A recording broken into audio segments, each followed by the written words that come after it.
En 2013, Iñaki Morán a passé 20 jours cloué au lit. Son organisme était alors la cible d'une bactérie résistante aux médicaments. Ce n'était que la première d'une longue succession d'attaques similaires. J'ai été hospitalisé à plusieurs reprises, en 2016, 2017, 2018, à cause de différentes bactéries, de différents germes.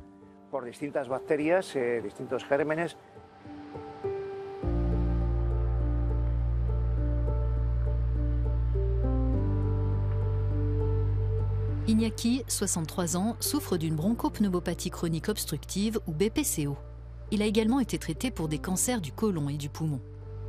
Des bactéries résistantes au traitement ont causé des ravages supplémentaires sur un organisme déjà à bout de souffle. Ma qualité de vie s'est considérablement réduite. Cela a compromis une transplantation pulmonaire que je devais subir.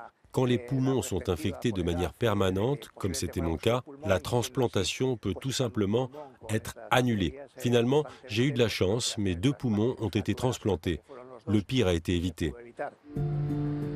La résistance aux antimicrobiens, ou RAM, est principalement due à l'utilisation excessive et abusive d'antibiotiques, d'antiseptiques et d'antifongiques. Elle affecte les humains, les animaux, les plantes et l'environnement. La RAM est à l'origine d'environ 35 000 décès chaque année dans l'Union européenne, avec des coûts de soins de santé et des pertes de productivité annuelles estimées à 1,5 milliard d'euros.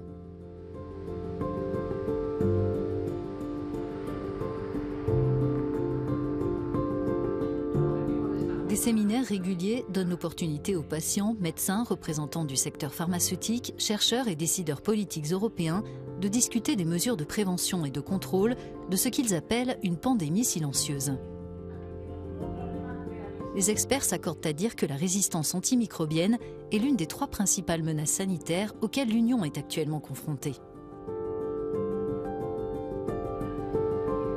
Dr Maria Cruz Soriano Cuesta dirige l'unité de médecine interne d'un grand hôpital public de Madrid.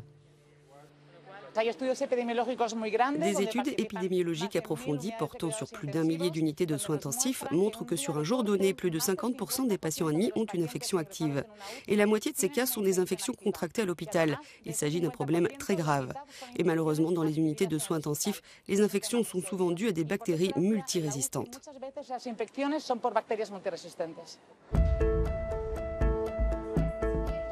Une menace mortelle, complexe et urgente à laquelle la Commission européenne a proposé de faire face en réduisant de 20% la consommation d'antimicrobiens.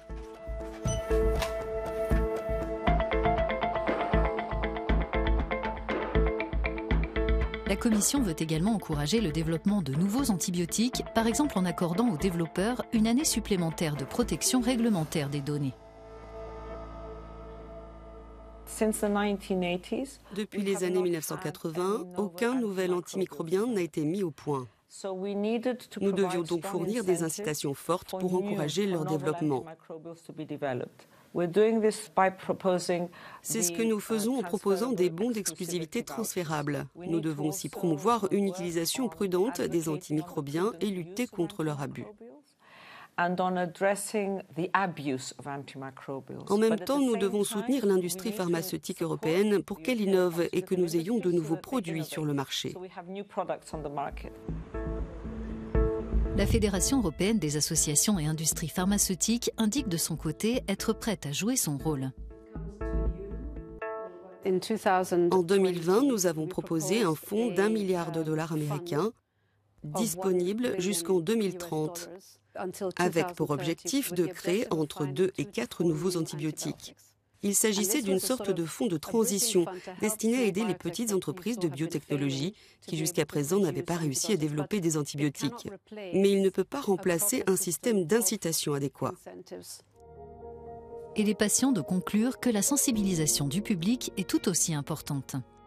Je pense que si tous les patients connaissaient leur maladie, en l'occurrence la résistance aux antimicrobiens, s'ils savaient quels sont les symptômes, quel est le traitement, s'ils étaient préparés, alors ils pourraient être des patients actifs et véritablement dresser des barrières contre tout cela. Et c'est ce que nous, les patients, essayons de transmettre, nos connaissances basées sur l'expérience.